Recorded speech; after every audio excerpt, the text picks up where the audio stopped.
Hello, and welcome to episode 62 of the Talk Witchcraft podcast. In this episode, Maggie and I will be talking about the meaning of intuition and how it differs from other things like sensing, anxiety, and wishful thinking. Get comfy with your beverage of choice and join us in the conversation. You're listening to Talk Witchcraft. On this podcast, we talk about witchcraft as a lifestyle and discover how to merge magic into your daily life. Every week, we'll demystify witchy topics like tarot, astrology, crystals, herbs, and more as you develop your personal brand of magic and create the life of your dreams. We're your hosts, the Mystic Sisters, Erica and Maggie. For this episode, we chose the Nine of Cups, and the theme of this card is emotional maturity. So there aren't many cards in the Rider-Waite-Smith version of the tarot where the characters are smiling, but this is one of those cards. This is a well-dressed man, and he has a very round face with a big smile. And the round face is significant because in the long ago times, having extra weight and fat meant you were really wealthy and you had enough food to satisfy your hunger and then some. So this person would never say, pull yourself up by your bootstraps. This person would buy everybody boots who needs them, would repair the boots of those who have them. And there's this ripple effect when this happens. So he has enough and he's willing to share it with everybody. When I see this card, I also imagine that this guy is sitting in front of this table of cups and he's hosting a party for all of his friends. And the cups aren't all for him. He's not a lush. He doesn't appear greedy or hoarding them. He's jovial and generous. So he is satisfied with his position in life and he wants to share his wealth and he wants to spread that joy and cheer to the people that he cares about. He doesn't need to look at his achievement to know it's there, and he can sit proudly in front of it and be confident. And not only that, he can share what he created with others. So do you have a story about the Nine of Cups, Maggie? I do. We just got back from Mexico City this week. Dana and I went down for a polo tournament. This card reminds me of Dana. He's very generous and he's not concerned about being paid back for things. So there was, in America, we have American dollars, and in Mexico, they have pesos. We just happened to have converted money early on. And there was a couple other people who were visiting from America and also from Canada who hadn't done a money conversion. And so, people were asking to borrow money so that they could, get water so that they weren't dehydrated in the Mexican sun, get food and things to take care of themselves. And so Dana was offering, was able to give pesos, and people were really, I was observing people being concerned about when they were going to be able to pay him back. And like, I don't know when I'll be able to visit a bank, but I promise I'll pay you back.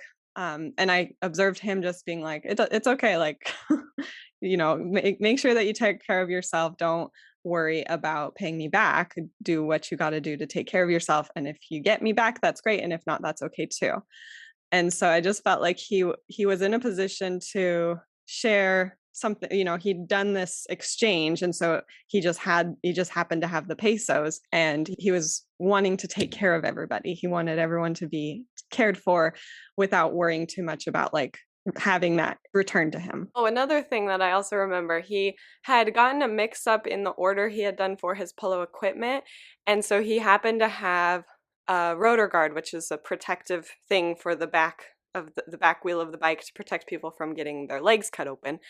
And it was the kind that doesn't fit his bike. So he brought it with him in case somebody needed it. And then, yes, of course, somebody did need it, and he gave it away because, well, for one thing, he didn't need it, but he didn't expect the person to, pay him back for it or anything like that. And then another generous act, my generous husband, he had a polo mallet, and he loves, helping people find a mallet that like works really well for them. And so he always has a couple extra mallets for himself in case one breaks or bends or anything like that.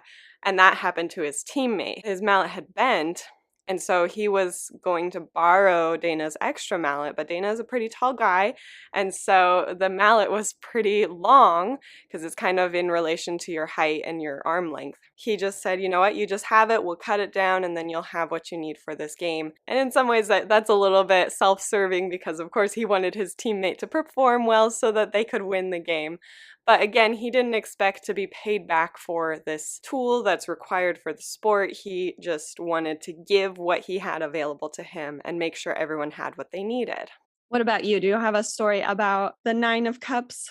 Yeah, and it's kind of similar to yours. I mean, obviously, because we're talking about the same card. My boyfriend is a member of a fraternity and he is still active as an alum. One of the other alums who is much older than us, he lives in Phoenix, but has business things going on in Colorado. And so he comes up once a month or once every 2 months to do his business things and then also come up to the center to do his alumni things, take care of the grounds and pay bills and all that stuff. So whenever he comes up, we go out to lunch with him. And every single time that I've been to lunch with him, and it's gone from a group of like maybe 6 to 8 to like the last one, I think we counted 20 people there. So it's getting bigger, it's getting more full, lots of people are there. It's really a great time. And every single time this older alum pays for the whole thing. It's almost become expected, which I hate because it's like I don't want like I want it to be this generous spirit that he's doing it in. It's his joy that he gets to come and see friends of his, brothers of his. He likes to take care of us. And, there's another older gentleman who is at war with him, of course, about who gets to pay, but he's so sneaky. He's just so sneaky about talking.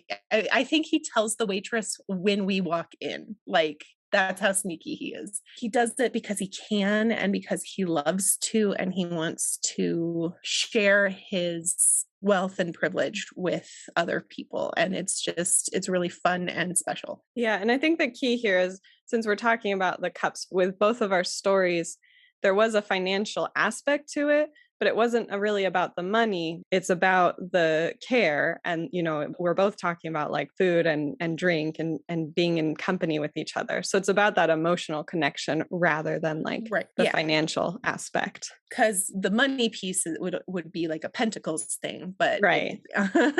So it is. It's about giving of yourself because you can. Right. So it's kind of like what we've talked about before about like the language of love and gift giving. And so it sounds like both. I've talked about before that Dana's love language is gifts. And in this case, it just happened to be financial. And it sounds like this person that you're talking about also just wants to like share by giving this meal to people. So should we switch to our main topic for the week, Erica? Sounds good. As we mentioned at the beginning today, we're talking about intuition. Intuition is a strange thing. We all have it, but most of us don't know what it is or how to use it. So today we will be exploring the definition of intuition, the difference between intuition and other things like sensing, gut feeling, anxiety, logic, instinct, paranoia, fear, reason, and overthinking. And we will also discuss why intuition is important and how you can develop your own intuition. As usual, we like to start with a definition. So we'll talk about what we think the definition of intuition is, but this is a difficult thing to define because it means different things to different people. So for this episode, we'll be talking about intuition as a hunch, something that comes from your subconscious mind. It's a feeling, and it's a way of knowing without knowing how you know. And it's really hard to explain why you feel the way you do. It comes out of nowhere. But again, it's something that all of us have, just many of us are unaware of this intuition in our being. Why is intuition important? Intuition is important because it allows us to connect with your subconscious mind and access information that you may not be aware of otherwise. Intuition often gives us insights and ideas that we wouldn't have come up with if we were only using the rational side of our mind. So intuition can also help us make decisions when we're feeling stuck or when we don't have all the information that we need. Now, one question that I'm often asked is whether your intuition can be wrong. And I personally don't think that your intuition is ever wrong, but I do think that sometimes we interpret the message inaccurately. And so later on down the line, we realize, oh, that wasn't what my intuition was telling me, and I've gone down this other path. And then sometimes we may think that we are following our intuition than an intuitive message or nudge, but it's actually coming from a place of anxiety or wishful thinking or logic. So later on in this episode, we'll talk about how to tell the difference between what is your intuition and what is these other things. But for now, let's talk about how you can develop your intuition. There are many ways to develop intuition. Some of the most effective methods include being present, noticing patterns, practicing self-care, and spending time in nature. So that first thing to do is to be more present in your world. So if you're more aware of and present in each moment, especially when you're meeting new people or visiting a new place, that's a way to help you develop your intuition. So to do this by tuning into your senses, your sight, the sights and sense and sounds, so many S's again, around you on this conscious level so that you can be more aware when your subconscious is picking up on something. My intuition is in hyperdrive sometimes. And I can, upon first meeting with people, I usually can tell what type of person that they're going to be. And that's not a humble brag. It's just because I think that my personality trait is to immediately be friends. Like I'm the person that it's 0 to 60, either we're nothing or we're everything. And because I am putting out a lot of myself, which is detrimental sometimes, and I get hurt a lot, I am feeding off of a lot of the energy that other people are giving me. And I think that's also part of my empathic abilities as well. But it's always because whenever I'm meeting somebody new, I'm 100% into meeting that person. And I'm present in that moment. I'm looking at who they are, what they're doing. Are they fidgety? Are they confident? Are they nice? Are they grumpy? And all of those things are building into developing that first impression. Yeah, there's this idea that people are more intuitive after experiencing like trauma or painful interactions with people. And I think it's like you're saying, like you've been burned before. So you've learned to not let that happen again by paying attention to signs that people are giving you. It's stronger with people. It's not as strong with environments. I feel like I'm the opposite. I feel like I have a hard time reading people, but I can get a really good sense of a space and the way that like the energy of the general space, whether people are really comfortable in that space or whether it feels like unsafe and things like that. Mm-hmm. Yeah. The next thing to do is to be more aware of the patterns in the world around you. Everything in this universe is made up of patterns, and humans love patterns. We find patterns in everything. It's embedded in our DNA.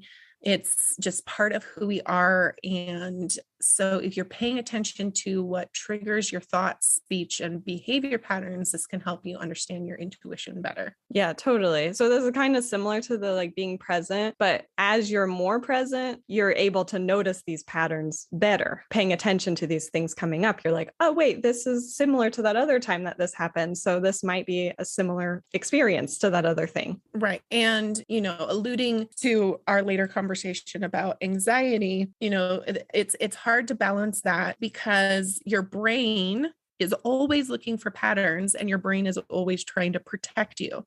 So if it picks up on something that's been triggered a trauma in the past, it's going to be like, this happened before and it's happening again. Right. And so balancing that intuition of something happening versus an anxiety of just telling your brain, hey, you know what? I know you're protecting me, but I don't need that right now. Right.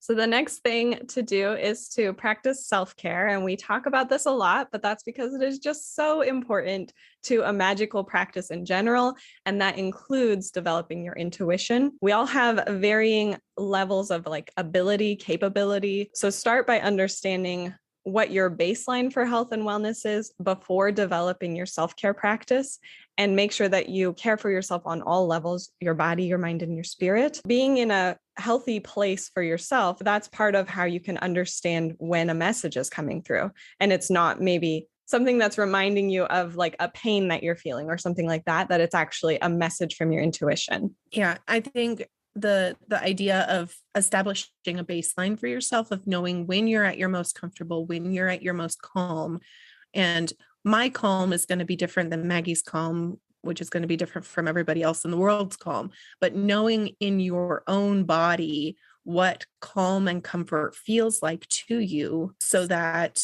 when it goes plus or minus either direction, you can feel those changes and start developing that intuition that way. Spending time in nature is also a great way to develop your intuition.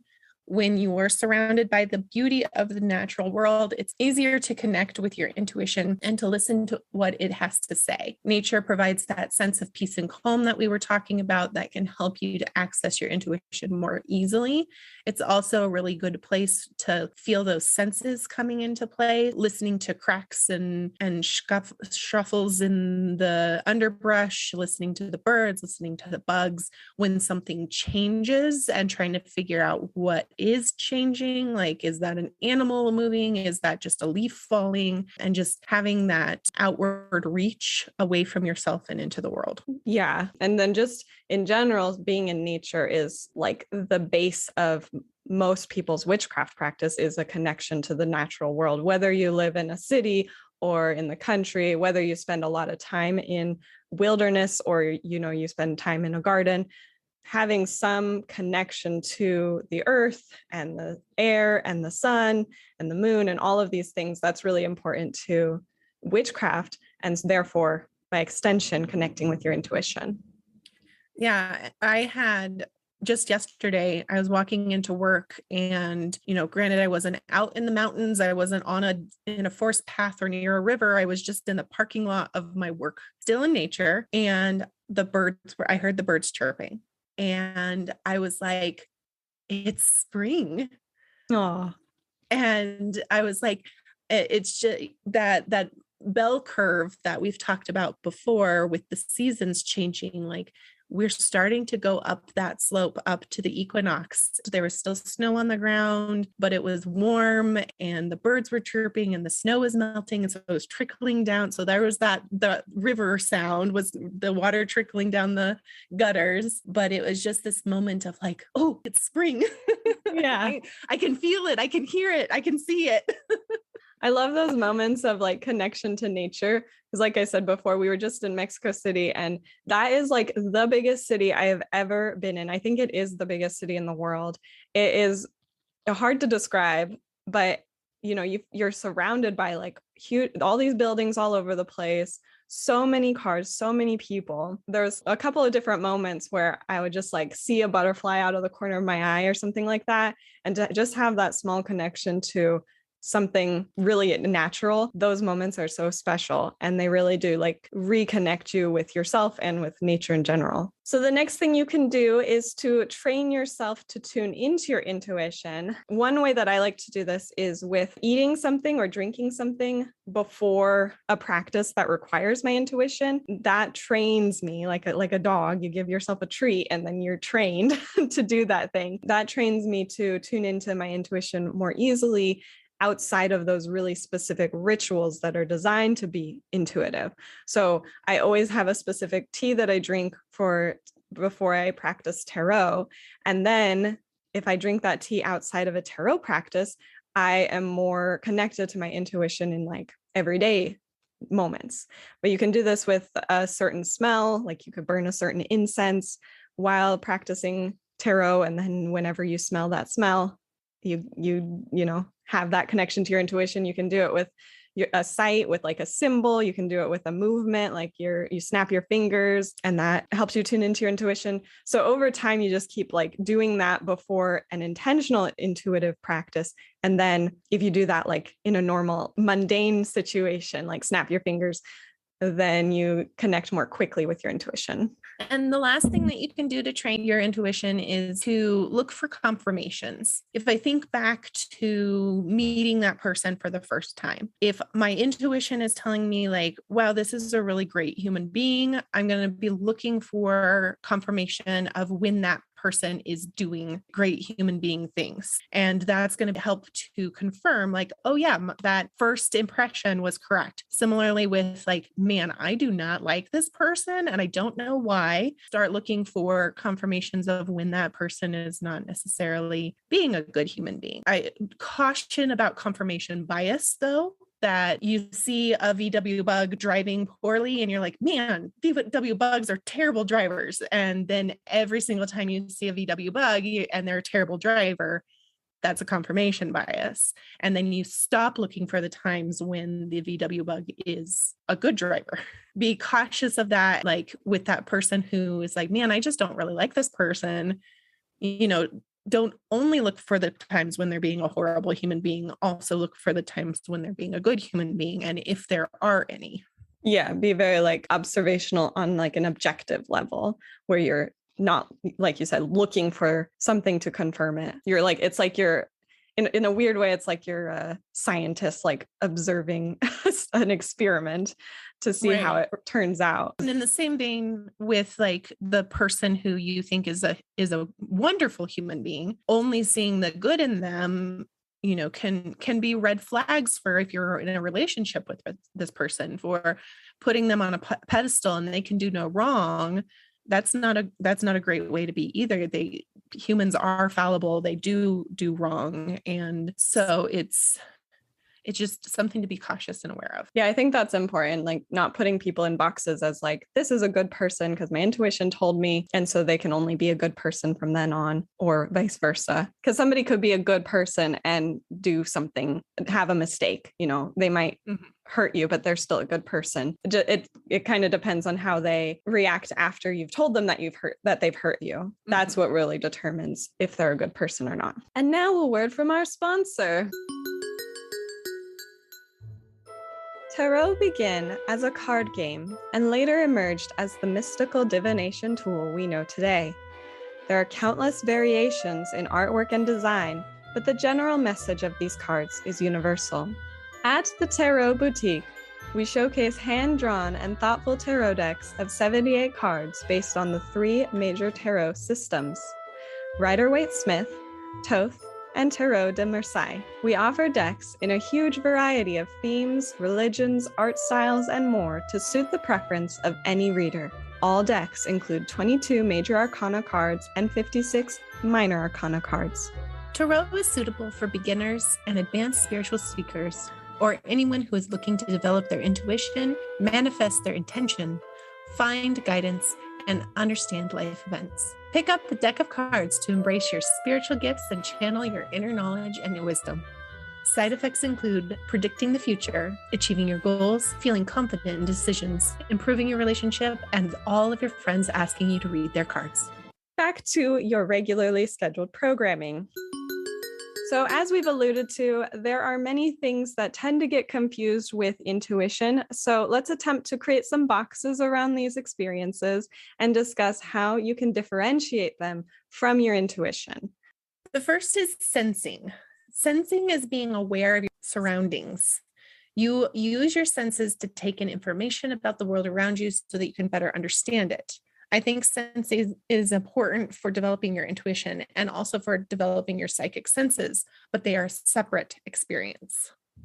Right. So we talked about that when we were talking about developing your intuition, that using your senses to experience your surroundings can help you to be more connected when you're having an intuitive message. But I wouldn't say that, like feeling that a flame is hot is intuitive. That's like, it's just like a tool you can use to develop that intuitive ability. Exactly. And if you think about walking into a situation, sensing is happening all the time. You're looking at things, you're hearing things, you're touching things, you're smelling things. What's the last one? Tasting? Oh, you're tasting things. Hopefully not like walls and stuff like that. Yeah, like don't go in and lick the wall of a coffee shop when you come in. Taste the coffee, not the wall. Right. And so that's happening regardless of any intention behind it. But you can enhance it and you can train yourself as part of developing your intuition and as part of increasing your magical power, but they're separate from each other. Well, because like there's a difference between your physical senses and your paraphysical senses. Clairvoyancy is seeing clearly, but it's not happening like I can see that there's a crystal in front of me. But a paraphysical sense of seeing doesn't happen on that like physical level. So the intuitive sensing is different from the like physical sensing. But like you said, they enhance being able to be really aware of those senses enhances your ability to be more intuitive about those senses. So another thing that people often talk about in terms of an intuitive nudge is a gut feeling. In my opinion, this is a physical manifestation of your intuition. You feel the hunch of your intuition in your stomach or in your gut area. Although sometimes you might feel it, some people might feel it in like your heart area or in some other area of your body. And some people might not experience any intuitive nudge on a physical level. So a gut feeling, I feel like, is part of the intuition, but it's not always something that happens for everybody who is having an intuitive experience. And for me, I have terrible bossitis, and I'm getting better at it because I have a good boss now. But whenever I get an email, or in the past, I've gotten an email from my boss, the gut feeling has always been, oh God, I'm in trouble. But that's not intuition. That's anxiety from past experiences. Right, exactly. So, I mean, people talk about like anxiety poops, because that's like something that's happening in your gut because of anxiety. So we'll talk more about anxiety in a minute, but I think gut feelings aren't always like the most accurate way to determine your intuition unless you're really connected to your intuition. And going back to that, knowing what your base level is, what your foundation is of I'm at calm, and then now my gut or my heart or whatever is telling me something different, and paying attention to that pattern and using it to figure out what your intuition is telling you. Another thing that is part of intuition but is separate from it and different is instinct. Animals, including humans, are born with certain instincts, but many of our instincts are learned through experiences. So we learn to fear things that are dangerous or to be attracted to things that are beneficial for us. Intuition comes from the subconscious mind, and instinct comes from the conscious mind. And again, these are all kind of just like how we're describing these things. And so you might think of instinct as part of your intuition, and that's okay too. This is just a way to kind of categorize these things as differences. It's kind of helpful to like think about them in these terms in order to really understand what is your intuition and what is something else. And you can use your instinct to be able to develop that intuition. The instinct is coming from a very physical, conscious fear or attraction to something.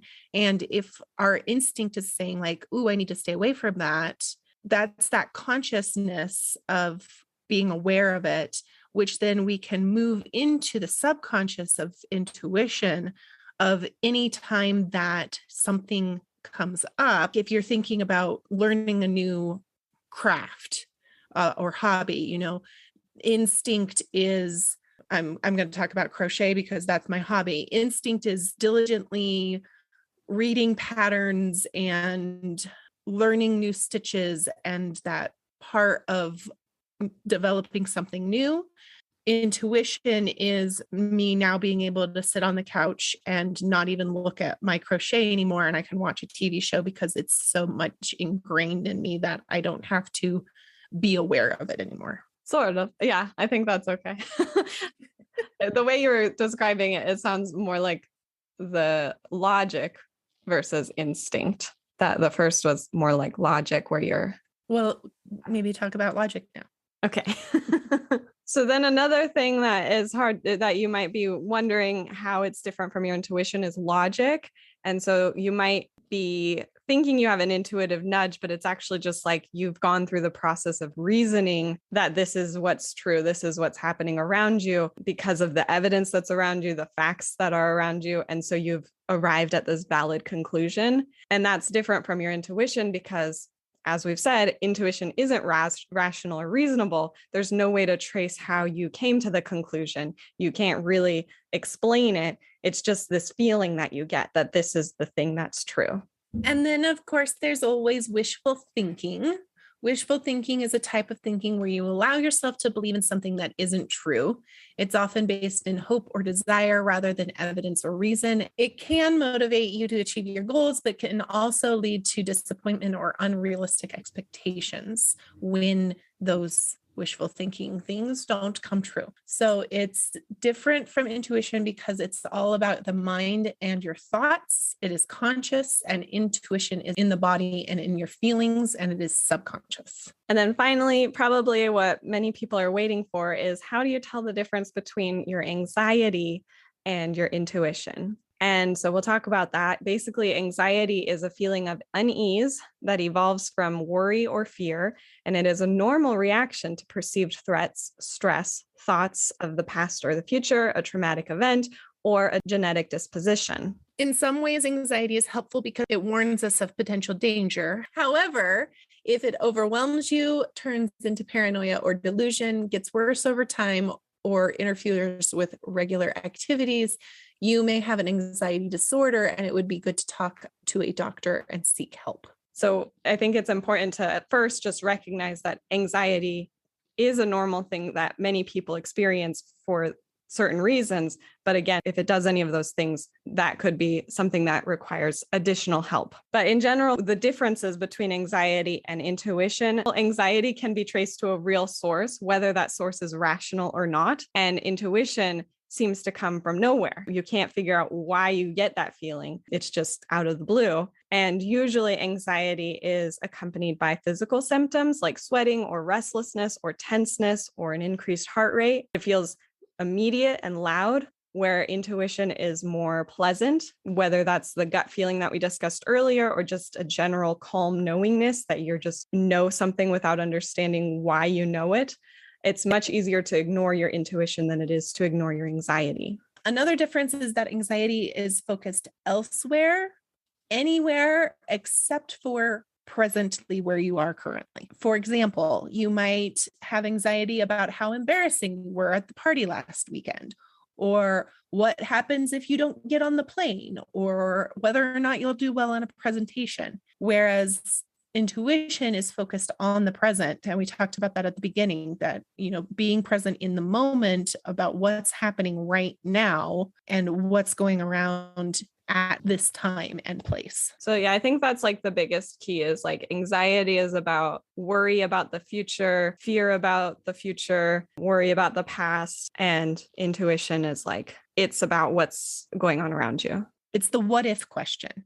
It's what if this happens? What if that happened? What if I was foolish? What if I was dumb? What if nobody likes me? It's pondering these questions that aren't real and are not based in reality. Well, sometimes they're based in reality. They are, the reality of the present moment. Yeah. And it takes you away from yourself and puts you into another time and place. Yeah. And then your intuition is right now. Right now, what's happening right now? I'm looking at this person and I'm feeling this way about them. Right. So yeah, like for example, with the plane, it's like in anxiety, one anxiety that I often feel when I'm on a plane is suddenly I have all these fears about like, what will I do when the plane crashes? Where is the stuff that I need? Like I get all prepared for like, what if this happens? What will I do?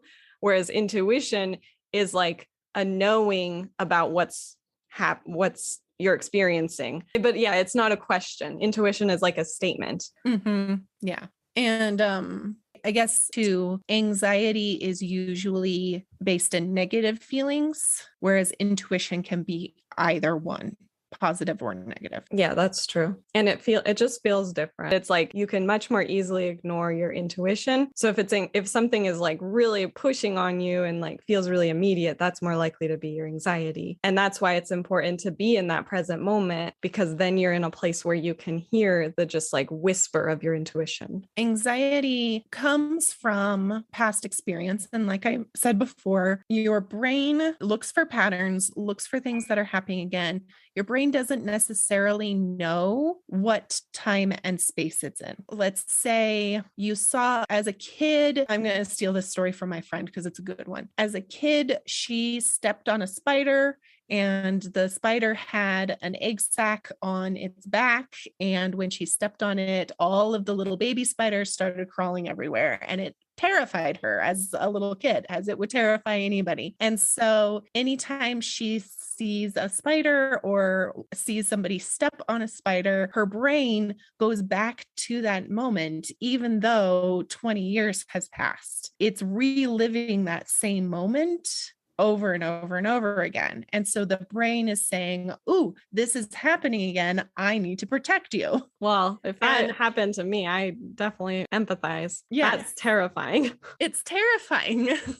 And so your brain is like, I need to protect my host. I need to protect my person because this was a scary situation from the past, but I don't know it's the past. I just know that it's happening right now again. And so we feel anxiety. And those are those moments where you can be like, yes, brain, thank you. I know you're protecting me, but please leave me alone.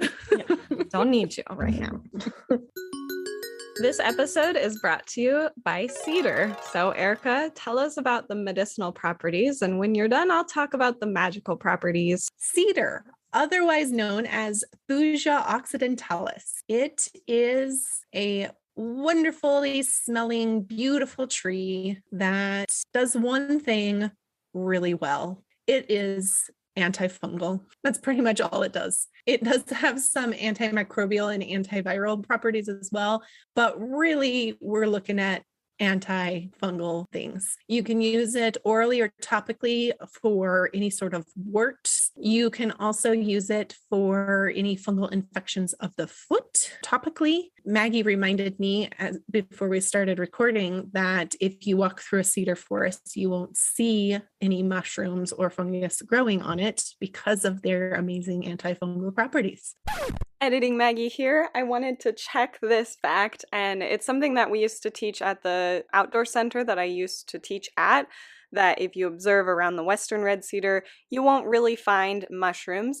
And I just wanted to clarify that it's not that there won't be any mushrooms, it's just that there's very few mushrooms that will grow on or around a cedar tree, and specifically the western red cedar. So I wanted to make sure that it wasn't a blanket statement that you'll never see a mushroom growing on a cedar tree, that it's much fewer because of this antifungal property. So if you've got a fungus and you want it to go away, throw some cedar at it. Not like confetti. It could be fun. But no, you're right. Make a poultice, make a salve. Use the essential oil and a carrier oil. Yeah, it is contraindicated in pregnancy and during lactation, and you shouldn't use it in high doses for a prolonged period of time. High doses have caused convulsions and neurotoxicity, and it can cause headaches. So try not to use it too often and for too long, usually as an ointment or as the essential oil. Cedar is an active tree. It corresponds with Sun and Jupiter, fire and water, and Pisces and Sagittarius. It is most associated with confidence, strength, power, money, protection, healing, and purification. So one use for cedar is to consecrate your magic wand or to cleanse your magic wand using a herbal bundle of cedar fronds. I don't know if you call them fronds, leaves, and burn that. Use the smoke to bless and cleanse your wand. You can also carry a piece of cedar, whether that's a piece of cedar bark or a bit of the leaves, in your wallet or near, like if you have a coin jar or something like that, putting some cedar in that to attract more money to you. Hanging cedar on your wall can protect you, particularly against lightning. And if you add it to a charm bag, it can promote calmness when carried. It can also promote healing in yourself. Oh, and additionally, you can actually make your wand out of cedar wood. So taking a branch and carving your wand out of the cedar wood can make a really nice wand, especially if you feel strongly connected to the cedar tree. Most trees, and including cedar, are associated with longevity and wisdom because they live for so long. They're some of the longest living plants. And so using cedar in that way, or really any tree in that way can be beneficial for spells for wisdom or spells for longevity. Just a note that we've mentioned before, and so I'm continuing the conversation. This is an excellent alternative for white sage for Yes, exactly. smoke cleansing. Yeah, so making that herbal bundle, like I said, can be used for cleansing your wand, but just in general, cleansing your space as well. Side note, I wonder if it protects against lightning because of its association with Jupiter. Oh, maybe. For some reason, I feel like I remember it like being a very rarely struck tree. I think they're blessed by Jupiter, god of thunder and lightning. Next week, we will be looking at our life through the lens of the 10 of Cups. And the 10 of Cups is a very joyful card. It is about family happiness, peace, harmony, promise of good things to come, more good things to come particularly. And it's sort of about having a safe haven in your home. So we'll be looking for that in our week. And if you would like to share a story about the 10 of Cups, please send us a voicemail to welisten@talkwitchcraft.com. You can find out more about this episode by going to mumblesandthings.com/blog/062. Join us next week when we talk about trusting the manifestation process. Make sure that you are subscribed so that you can be notified about each new episode. And to help other witches find this show, please leave us a 5-star review wherever you listen to podcasts. And this review is, I can't read the full title, but it says the best teacher for new witches. And I think that's the full thing. It says, I stumbled upon Maggie's blog when I was struggling to find my path. I'd always had an interest in witchcraft, but never fully embraced it. Maggie's blog led me to her Facebook group, and there I found so many people just like myself. I immersed myself in every blog post and every Facebook Live video, and I learned so much and found confidence to embrace myself and my witchy path. Maggie's teaching method and the way she breaks down information is so great. She's so thorough and really puts in the work to make sure she's giving you the whole picture on whatever topic she's discussing. I left social media 2 years ago, and the only thing I miss is being part of the Facebook group. I'm so thrilled to see this podcast. You will not be disappointed. That's very sweet. Thank you so much for that review. It really makes us feel like we're not just talking to each other, but we're actually interacting with other people who listen to us. So thank you again for leaving the review and for even just listening to our podcast. You can also find us on Instagram at Mumbles and Things. And if you have any other tips to add, tell us about it in the Talk Witchcraft forum in the Mumbles Academy community. And don't forget to share this episode with your witchy friends and followers. Thank you for listening. Goodbye. Goodbye. At the tarot Mom, ruining my recording.